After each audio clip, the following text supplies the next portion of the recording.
City, your sins have filled up the cup of God's wrath. And He is very angry with you.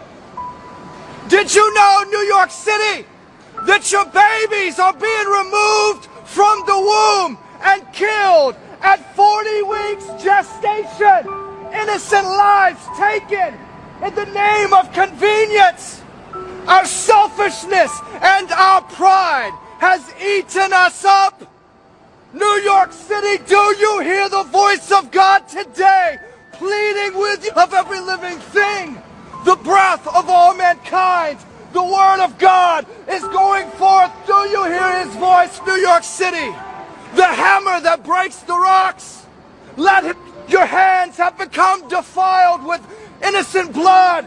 Your fingers are covered in iniquity. Your mouth speaks lies, and your tongues utter and mutter all sorts of perversiveness.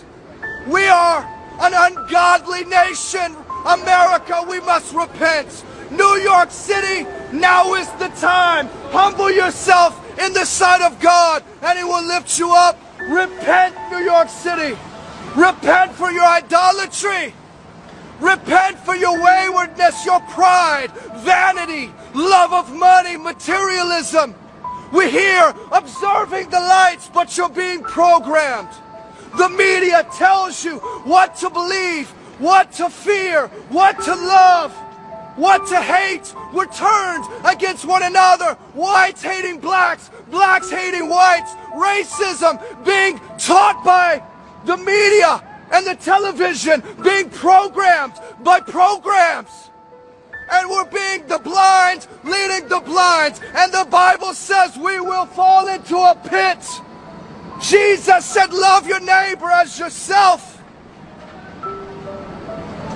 My friends, what does it profit if we gain the world and yet lose our soul in eternity? What does it profit? Repent, New York City. The time is late. The night is far spent. Choose this day who you will serve. Will you serve the corporations? Will you serve the big businesses? Will you serve the government? Or will you serve the one true King? King of glory, the great I am. He is returning. Do you hear His voice? He is bringing a people to Himself to raise up as warriors in the Spirit in this time. Hear His voice today. You have no time left to wait. New York City, repent. The end of all things is upon you. New York City, what desperate times you are in. The hand of God is against you. You must repent. Seek the Lord while He may be found. Call upon Him while He is near. Let us forsake the ways of wickedness and turn to God, because that's all you have left. You must repent before the time is truly up.